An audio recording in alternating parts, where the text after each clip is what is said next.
Hey, this is Rick, and I want to talk to you about one of my recent publications, the Spanish Romance. First of all, where you'd find it on J.W. Pepper, well, there's a link below in the information that'll take you straight to the piece. This is my profile page on Pepper, and right now it's one of the featured items right here. If it's not in the featured items, if you're looking on this page, you can find it in the catalog, which lists all my music alphabetically. So go to S and you'll find the Spanish Romance. Okay, so if you go here, first thing, or another thing I should say, I want to say is here's the description. It's a short piece. It's only 2 minutes, 35 seconds. So I look at it as kind of an encore piece. All right, so here's the information. The price is listed as 35 for score and parts. And so let's audition the piece here and talk about it. First thing it does, it starts with the audio. It's a little loud probably. So, okay, so you can hear the whole piece. As is always the case with Pepper, it comes right up and starts playing, and you can see the whole score. Here's page 1.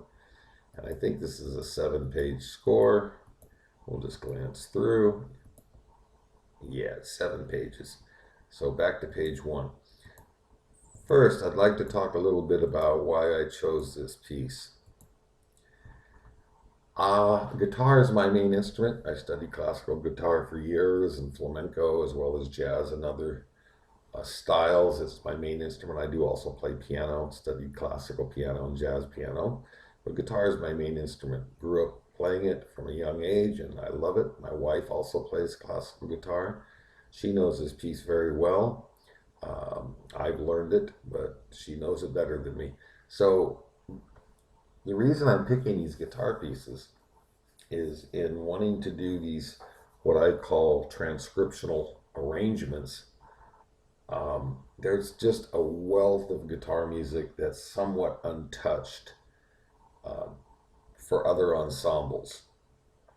And I pick string orchestra. I write a lot for strings, not only in my publishing work, but in my work for hire work. I get hired by singer-songwriters, record companies, producers to do a lot of string arrangements as well as orchestral for album projects, and also my music gets used for television. But the biggest reason is I love a lot of these pieces, and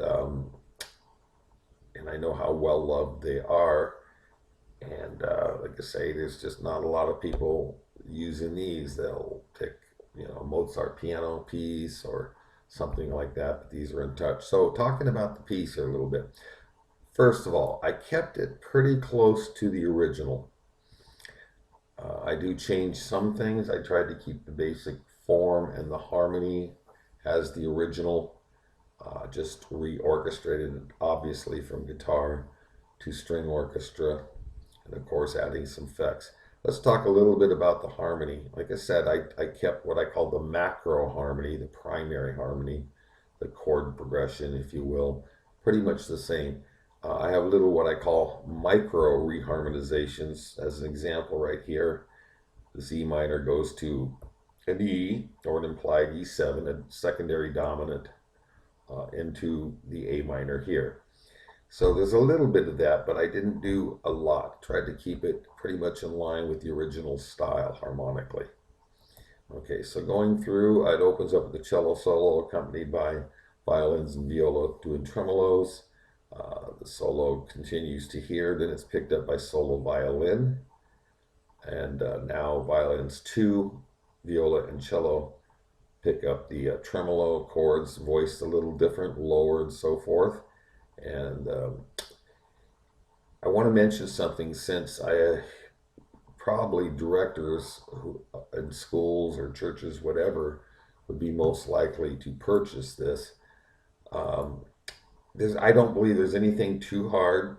I don't know your ensemble, obviously, but the solos and so forth, I don't think are terribly hard. There are a few things I want to talk about. There's some effects, such as portamento and other embellishments. For example, little chromatic grace notes into here.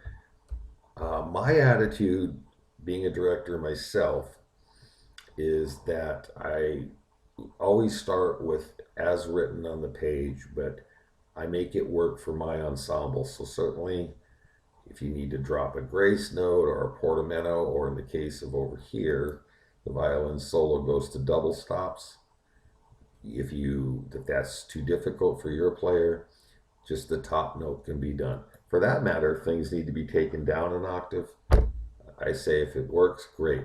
Now here I have a gliss, and the specific notes are not defined. It's just a diatonic gliss.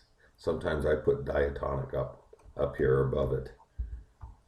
And again, that gliss can be omitted if it's just easier for your player.